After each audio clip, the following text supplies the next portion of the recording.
लोकसभा के चुनाव में सबसे बड़ा प्रचार कलकत्ता में है। इसके बाद अच्छा, आप प्रश्न पूछ रहे हो कि हमको बता रहे हैं? अगर हमको बता रहे हो तो फिर हम पत्रकार बन जाए। लाओ लाइसेंस दो अपने अखबार में। ये क्या बात है? बाबा आप जी, पूछ रहे हो कि बता रहे हैं? एक तरफ जो अभी बीजेपी की गवर्नमेंट है बात करती है, बीजेपी की गवर्नमेंट के 12 वर्षों के इस लगातार वाले कार्यकाल में और बिहार में भी उनके समर्थित सरकार के कार्यकाल में पता चल गया कि ये गौरक्षा में असफल हुए हैं।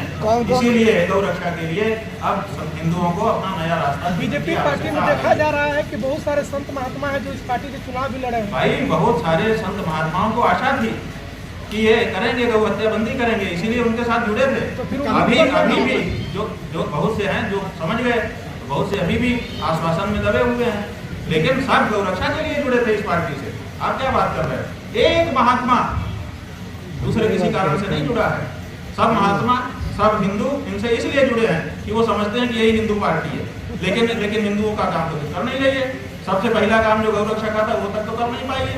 इसलिए अब हिंदुओं का मोहब्बत भारतीय जनता पार्टी से हो रहा है और धीरे धीरे सब निकलते चले जाएंगे। यूपी में तो योगी जी खुद मुख्य भाई, योगी जी हैं तो वहाँ का उन्हीं की पार्टी का नंद किशोर गुर्जर नाम का विधायक क्यों कहता है कि 50,000 गायें रोज हमारे उत्तर प्रदेश में कट रही हैं, और इसका जवाब तो मुख्यमंत्री नहीं देते हैं, उसका कुर्ता और फड़वा देते हैं कमिश्नर से कह करके।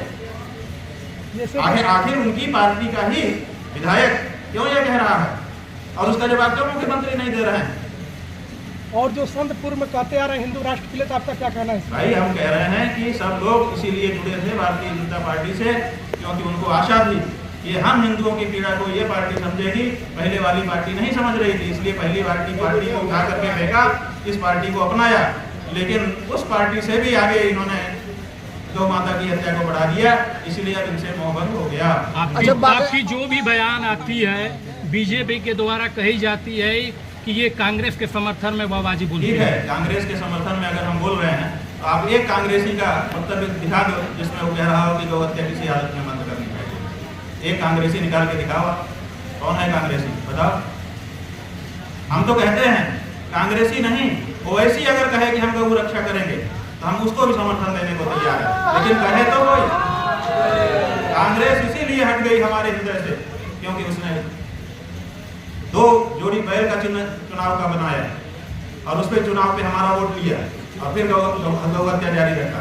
फिर दूध पीता बछड़ा चुनाव चिन्ह बनाया और फिर हमारा वोट लिया, फिर सत्ता में रही, उसके बाद भी हमारा काम नहीं किया, इसीलिए हमने उसको हटाया अपने जीवन से और इनको लेके आए। और जब ये भी वही ढर्रा पकड़े हुए हैं तो हिंदू आखिर क्या करेगा?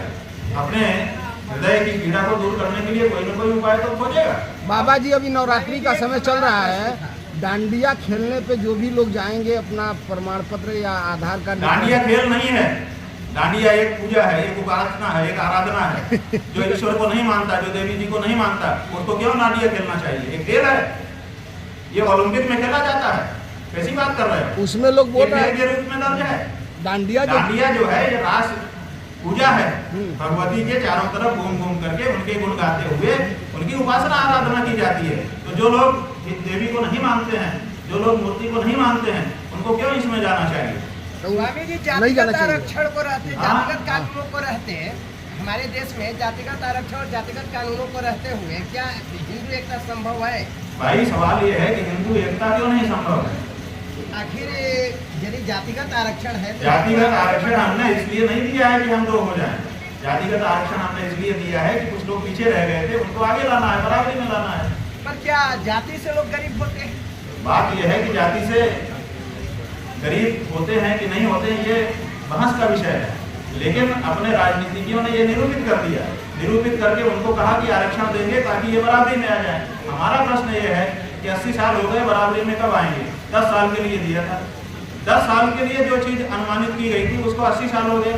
हम कहते हैं कि अगर 4 गुना देना पड़े आरक्षण अभी जो दिया जा रहा है तो 4 गुना दो, 8 गुना देना चाहिए तो 8 गुना दो, लेकिन टाइम फ्रेम नक्की करो कि इतने दिन में हम बराबरी पर आ जाएंगे।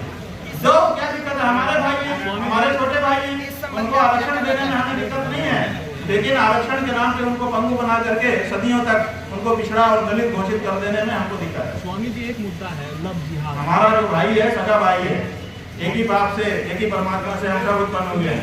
अगर उनको कोई दलित कहता है, कोई पिछड़ा कहता है, हमें बुरा लगता है। स्वामी